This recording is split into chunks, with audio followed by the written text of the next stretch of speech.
지금 이 순간에도 우주 어딘가에서 작은 암석 하나가 우리를 향해 날아오고 있을지 모릅니다. 그게 달의 궤도에 붙잡히는 순간 상상도 못할 일이 벌어지죠. 달에 또 다른 달이 생기는 겁니다. 말도 안 된다고요? 천만에요. 이미 태양계 곳곳에서 비슷한 일이 일어났거든요. 문제는 그 작은 천체 하나가 지구와 달 사이에 완벽했던 균형을 산산조각 내버린다는 거예요. 그리고 그 끝은 두 가지 중 하나입니다. 우주로 튕겨나가거나 아니면 지구로 곧장 떨어지거나죠. 시속 7만 킬로미터의 속도로 말이죠. 오늘은 이 끔찍하면서도 매혹적인 시나리오에 대해 이야기해 보겠습니다. 우선 이 이야기를 제대로 이해하려면 우리 달이 어떻게 생겨났는지부터 알아야 하는데요. 지금부터 약 45억 년 전으로 거슬러 올라가 보겠습니다. 그때 우리 태양계에는 테이아라는 행성이 하나 더 있었어요. 화성만 한 크기였다고 하는데 지금은 흔적도 없죠. 왜냐하면 테이아는 지구와 정면 충돌을 했거든요. 상상이 되시나요? 행성 두 개가 엄청난 속도로 부딪히는 장면을요. 그 충격으로 양쪽 행성에서 어마어마한 양의 물질이 우주로 튕겨 나갔고 그 파편들이 지구 주변에 고리를 만들었습니다. 용암처럼 녹아있는 바위와 먼지와 가스가 섞여서 말이죠. 그렇게 수백만 년이 흐르는 동안 이 물질들이 지구 중력에 이끌려 하나로 뭉쳐지면서 우리가 아는 달이 탄생한 겁니다. 엄청난 재앙에서 태어난 아름다운 결과물이죠. 그런데 달에 또 다른 달이 생긴다면 이런 충돌이 또 일어나야 할까요? 다행히 그건 아니에요. 달의 달, 즉 문문이라고 부르는 이 천체는 훨씬 더 평화로운 방식으로 생겨날 수 있거든요. 바로 포획이라는 방법인데 이미 완전히 형성된 천체가 지나가다가 달의 중력에 붙잡혀서 궤도에 안착하는 거예요. 실제로 태양계에는 이런 사례가 있습니다. 해왕성의 위성 트리톤이 대표적인 예죠. 원래 트리톤은 카이퍼 벨트라는 먼 우주 지역을 떠돌던 얼음 덩어리였는데 해왕성 근처를 지나가다가 강력한 중력에 붙잡혀버린 겁니다. 그게 어떻게 증명되냐고요? 트리톤은 해왕성의 자전 방향과 반대로 돌거든요. 다른 위성들은 행성이 도는 방향으로 같이 도는데 트리톤만 거꾸로 도는 거죠. 이건 나중에 포획됐다는 확실한 증거입니다. 시간이 흐르면서 해왕성의 조성력이 트리톤의 긴 타원 궤도를 점점 원형으로 만들었고요. 이제 우리 달에도 이런 일이 일어난다고 상상해 볼까요? 어떤 소행성이 지구 근처를 스쳐 지나가는데 충돌은 피하지만 달에는 너무 가까이 다가간 거예요. 그 순간 달의 중력이 그 소행성을 붙잡아 버리는 겁니다. 하지만 이건 정말 아슬아슬한 줄타기예요. 소행성이 너무 크면 달 궤도 자체를 흔들어 버릴 테고 너무 작으면 중력에 붙잡히지 못하고 그냥 지나가 버릴 테니까요. 완벽한 균형이 필요한 거죠. 연구에 따르면 달 주위를 안정적으로 돌 수 있는 천체의 크기는 직경 1km 이하여야 한다고 합니다. 겨우 1km예요. 서울시청에서 광화문까지의 거리보다도 짧은 거죠. 이 정도로 작아야만 지구와 달 사이의 중력 균형을 깨뜨리지 않고 달의 위성이 될 수 있는 겁니다. 그런데 설령 이런 완벽한 조건이 갖춰져서 문문이 생긴다고 해도 그게 영원히 그 자리에 있을 거라고 생각하면 큰 착각이에요. 문문은 끊임없이 두 방향에서 잡아당겨지거든요. 한쪽에서는 달이 끌어당기고 다른 쪽에서는 지구가 끌어당기는 거죠. 이런 조성력 때문에 문문의 궤도는 계속 불안정해집니다. 결국 두 가지 운명 중 하나를 맞이하게 되는데 궤도에서 튕겨나가 우주로 날아가 버리거나 아니면 달 표면에 충돌하는 거예요. 그리고 이 모든 과정이 고작 몇 년에서 몇십 년 사이에 일어난다고 합니다. 우주의 시간 척도로 보면 눈 깜짝할 사이죠. 그럼 이 짧은 기간 동안 지구에서 우리는 어떤 영향을 받을까요? 물리적으로는 거의 아무 영향도 없어요. 크기가 너무 작아서 조석이나 기후에 변화를 줄 수가 없거든요. 하지만 문화적으로는 완전히 다른 이야기입니다. 인류 역사를 통틀어 달은 신화와 전설의 원천이었어요. 그런데 그 달 옆에 또 다른 천체가 나타난다면 상상해보세요.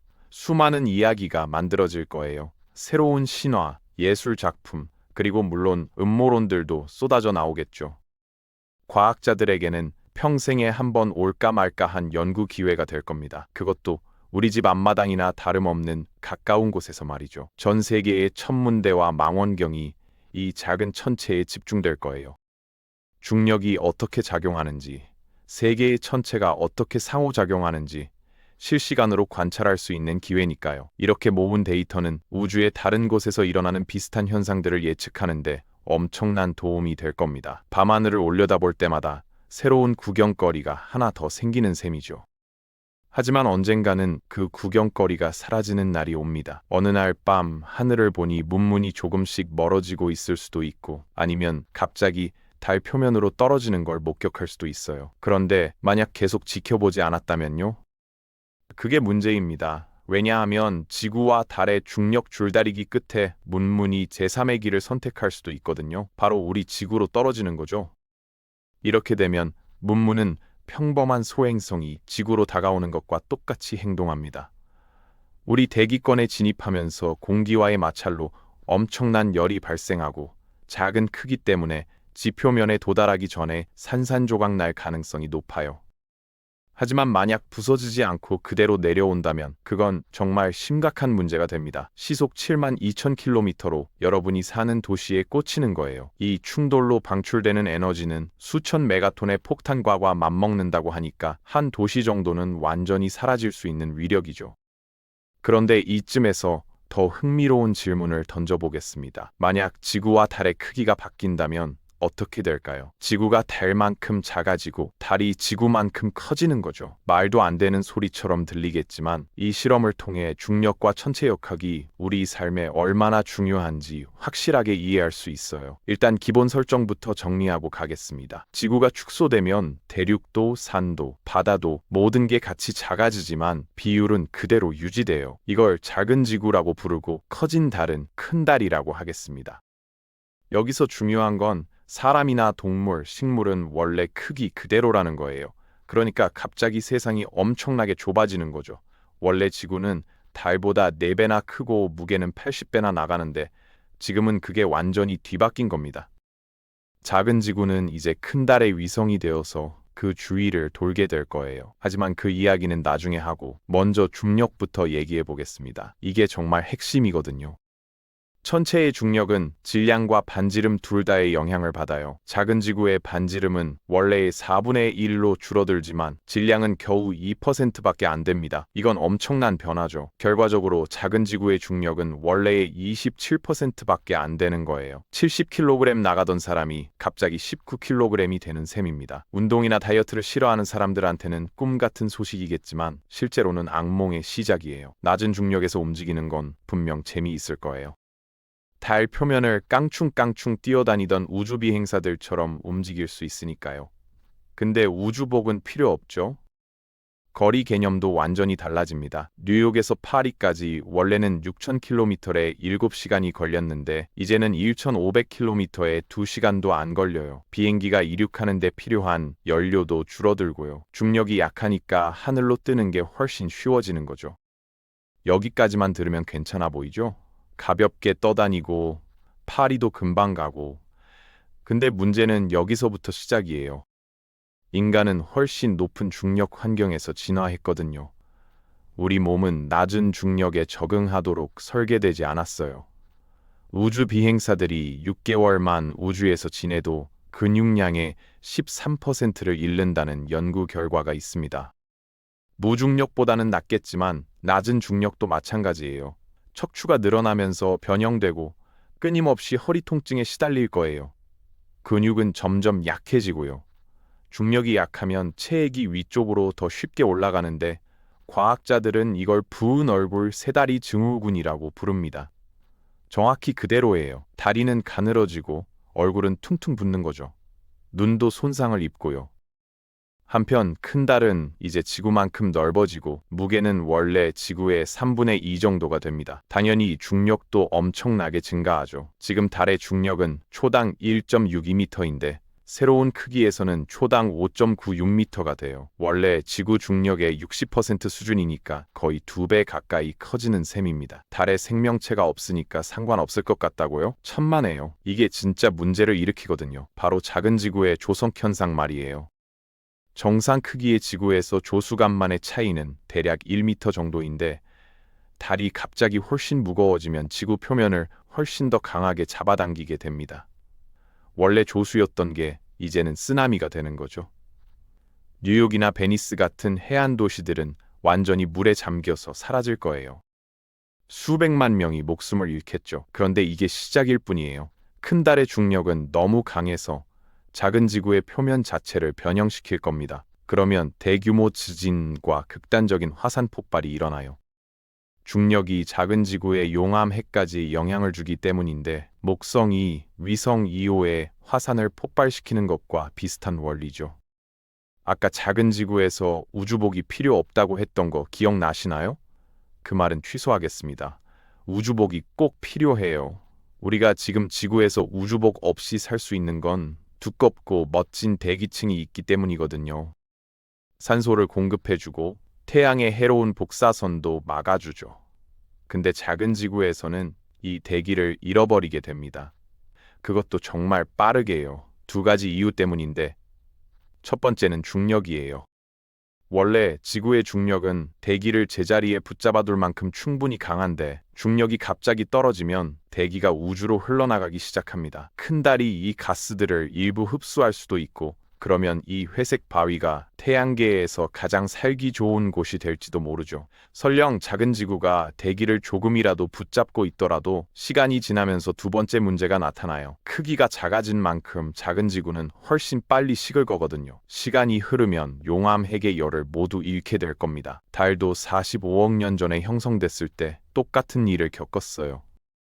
그때는 지구처럼 용암이 끓고 있었는데 지금은 완전히 식어버렸죠. 뜨거운 용암핵을 잃는 게 뭐가 대수냐고요? 엄청 중요해요. 용암핵의 외부층이 우리 행성의 자기장을 만들어내거든요. 지구의 자기권도 대기를 제자리에 붙잡아두는 역할을 하는데 자기권이 없으면 태양풍이 대기를 날려버립니다. 당연히 대기가 사라지면 숨을 쉴 수 없게 되겠죠. 대기가 빠져나가면서 온도도 극단적으로 변해요. 사막처럼 낮에는 엄청나게 뜨겁고 밤에는 온도가 급락하는 거예요.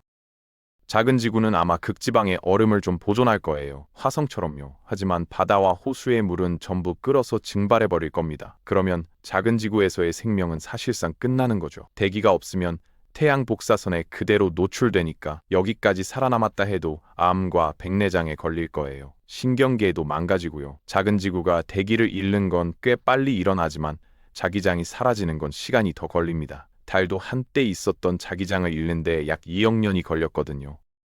이 수백만 년 동안 작은 지구에는 또 다른 엄청난 변화가 생겨요. 정말 큰 변화죠. 우리 지구가 더 이상 행성이 아니게 되는 겁니다. 이걸 설명하려면 조금 뒤로 돌아가야 해요. 달은 지구에 조석 고정되어 있거든요. 무슨 뜻이냐면 달이 자전하는 데 걸리는 시간과 지구 주위를 한 바퀴 도는 데 걸리는 시간이 똑같다는 거예요. 그래서 달의 한쪽 면이 항상 지구를 향하고 있죠. 우리 새 시나리오에서는 수백만 년이 지나면 작은 지구도 큰 달에 조석 고정될 겁니다. 처음에는 큰 달이 작은 지구의 자전을 늦추고 수백만 년 뒤에는 지구, 달 시스템이 평형을 이루게 돼요. 그러면 작은 지구가 큰 달 주위를 돌면서 항상 한쪽 면만 큰 달을 바라보게 되는 거죠. 그럼 큰 달이 행성이 되고 작은 지구는 큰 달의 위성이 되는 겁니다. 조석 고정이 되면 행성의 절반은 하늘에서 큰 달을 영영 볼 수 없게 돼요. 그리고 정말 놀라운 변화가 또 있어요. 작은 지구에서 하루가 더 이상 24시간이 아니게 되는 거예요. 한 달이나 걸릴 수도 있죠. 2주 동안 어둠이 계속되고 그 다음 2주 동안 햇빛이 비추는 겁니다. 좋게 보면 온라인 파티가 진짜로 밤새 계속될 수 있겠네요. 근데 잠깐 이 시점에서 여러분은 이미 극단적인 온도와 화산과 지진과 심한 방사선 노출 때문에 살아남지 못했을 거예요. 그럼 큰 달은 어떨까요? 원래 달이 이미 지구에 조석 고정되어 있었으니까 크기가 바뀐 후에도 그 고정 상태는 유지될 겁니다. 이제 서로에게 조석 고정되는 거죠. 좋아요. 우리 긍정적으로 생각해서 여러분이 어떻게든 작은 지구의 모든 재앙에서 살아남았다고 가정해 보겠습니다. 여전히 점점 얇아지는 대기에서 숨 쉬려고 애쓰고 있을 거예요. 낮은 중력과 극단적인 온도와 방사선과 지진과 화산과 쓰나미, 뭐든지 다 겪으면서요. 작은 지구에서의 삶은 정말 비참할 겁니다. 하지만 긍정적으로 보면 하늘의 큰 달은 정말 멋지게 보일 거예요. 전보다 4배나 밝게 빛날 테니까요. 그리고 개기일식도 훨씬 자주 볼 수 있고요. 작은 지구에 이렇게 문제가 많으니까 큰 달이 훨씬 더 매력적인 곳으로 보이기 시작합니다. 최소한 몇 가지 면에서는 말이죠. 일단 작은 지구보다 중력이 더 강하고요. 게다가 태양으로부터의 거리로 보면 골디락스 존, 즉 생명체가 살기 딱 좋은 구역에 있어요. 그래서 그곳으로 이주하면 지금 받는 것과 똑같은 양의 태양 에너지를 받을 수 있죠. 큰 문제가 2가지 있는데 큰 달에는 아직 대기가 없고 액체 상태의 물도 없다는 겁니다. 그러니까 인류가 아니면 인류의 남은 생존자들이 큰 달에 정착하고 싶다면 대기를 만들어야 해요. 한 가지 방법은 큰 달의 지각을 깨서 아래에 있는 가스를 방출시키는 건데 재미있는 부분이 뭐냐면 핵폭탄으로 이걸 한다는 거예요. 새로운 높은 중력 덕분에 큰 달은 이 새 대기를 붙잡아둘 가능성이 훨씬 높을 겁니다. 기본 대기가 갖춰지면 다음 단계는 극지방의 얼음에서 물을 얻어내는 거죠. 일반 크기의 달도 극지방에 약 66억 톤의 얼음이 있는데 큰 달은 크기가 훨씬 크니까 몇 배나 더 많은 얼음이 있을 거예요. 물을 확보한 다음에는 식물을 도입해서 더 많은 가스를 만들고 산소를 생산할 수 있습니다. 달 기지를 만드는 첫 단계가 완성되는 거죠. 근데 작은 지구에서 큰 달로 어떻게 물자를 나를까요? 좋은 소식이 하나 있는데 작은 지구의 낮은 중력 덕분에 우주선을 발사하는 데 필요한 연료가 훨씬 적어진다는 겁니다. 스타쉽 기술을 활용해서 문쉽을 만들어 달의 정착지를 세울 수 있을 거예요. 그러니까 인류는 어떻게든 살아남을 방법을 찾을지도 모릅니다. 우리는 전에도 재앙에서 살아남았고 앞으로도 그럴 수 있기를 바라야죠.